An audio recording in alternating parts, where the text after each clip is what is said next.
ঠাকুমার কাছে জন্মদিন পালন মানে বিলাসিতা মাত্র। কেন বললাম? তার জন্য তোমাদের কিন্তু পুরো ভিডিওটা শেষ পর্যন্ত দেখতে হবে।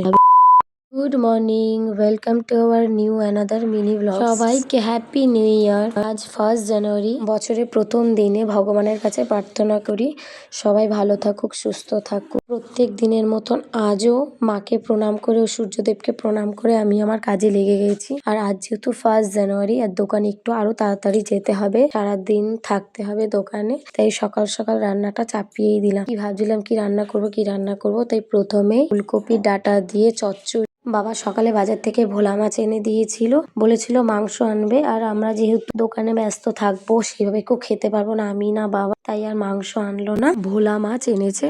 তো ঝোলই করা হয়, তো কি ভাবলাম আজকে যেহেতু ওইভাবে থাকবো না, আর মাও এত ঝোল কি করবে এতগুলো মাছ, এই কারণ ধনেপাতা দিয়ে একবারে পেঁয়াজ রসুন দিয়ে ঝাল করে দিলাম। তারপর আমি তো দোকানে চলেই আসলাম, আর আজকে অনেকটা কাজের চাপে বাকি ভিডিওগুলো নেওয়া হয়নি, ওই কারণে সন্ধেবেলা টাইম পাওয়াতেই একটা ছোট্ট করে ভিডিও নিয়ে রাখলাম। সময় পাওয়া যাচ্ছে না এই কারণে, আর ওরা যেহেতু এদিকে কাজ করছে, আমার যেহেতু কোনো কাজ নেই। আজ 1 জানুয়ারি, আর এই 1 জানুয়ারিতে কিন্তু আমাদের বাড়ির সবচেয়ে মেন সদস্য তার বার্থডে। প্রতি বছর কাকার উদ্যোগে কিন্তু আমরা এই বার্থডে সেলিব্রেশনটা করে থাকি। এই বছরই বাবা বাদ যায় কেন, তাই কাকা কিন্তু আমাকে দুদিন আগের থেকেই বলে রেখেছিল, আর আমিও সেই মতো কেক অর্ডার দিয়ে রেখেছিলাম। ঠাম্মার ৭৭তম জন্মদিন। বলো বমকে,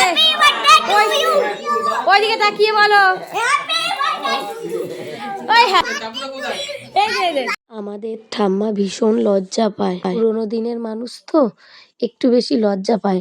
জন্মদিন, কেক কাটা, এইসব ওনাদের সময়কালে কিন্তু কিছুই ছিল না, তাই ঠাম্মার মতন মানুষদের কিন্তু অনেকেরই এসব পছন্দ না। একটু সেকেলের বেশি তো, মানে ওই ধরো সংসার, জীবন, সন্তান, এইসব করতে করতেই ওনাদের অর্ধেক সময়, ইচ্ছে, স্বপ্ন সবই মোটামুটি বিসর্জনই গেছে, তাই এসব করা ওনাদের কাছে বিলাসিতা মাত্র।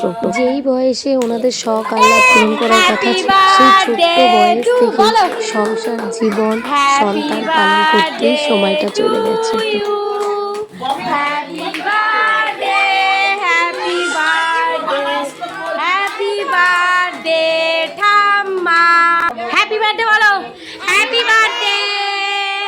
আমাদের ঠাম্মার জন্মদিন পালনটা কিন্তু পুরো ক্রেডিটটাই আমার কাকা শ্বশুর আর বোনু। কাকা প্রথম থেকেই চেয়েছিল যে আমাদের বাড়িতে সবার জন্মদিন পালন হয়, তাহলে সবচেয়ে মেন লোক মানে আমাদের ঠাম্মার জন্মদিন পালনটা কেন হবে না। থেকে 3-4 বছর আগে তখন কাকা বলল তাহলে তুই একটা কেক অর্ডার দে। ব্যাস, আমি কাকার কথা মতো কেক অর্ডার দিই, তবে আমরা কিন্তু ঠাম্মাকে কিছু বলিনি যে আমরা ঠাম্মার জন্মদিন পালন করব। তো সেই অনুযায়ী রাত্রেবেলা আর আমাদের 3তলার ছাদে সুন্দর করে ডেকোরেশন করেছিলাম। ঠাম্মা দেখে ভীষণ খুশি হয়েছিল, তবে ওই যে বললাম বিলাসিতা মাত্র, ঠাম্মা কিন্তু বলেছিল এসব করার দরকার কি, এই করার দরকার কি, তবে কিন্তু উনি বেশ আনন্দই পেয়েছিল যে ওনার জন্মদিন আমরা সবাই মিলে পালন করি। মুখে না বললেও আমরা যে সবাই একসাথে এত আনন্দ করি সেটা ঠাম্মার ভীষণ পছন্দ। প্রতি বছরের মতন এই বছরও কিন্তু আমরা ঠাম্মার জন্মদিনটা খুব সুন্দর করে পালন করি। ভগবানের কাছে প্রার্থনা করি তুমি ভালো থেকো, সুস্থ থেকো, তুমি ভালো থাকলে আমরা সবাই ভালো থাকি, বিশেষ করে কাকা আর বোনু ভালো থাকবে।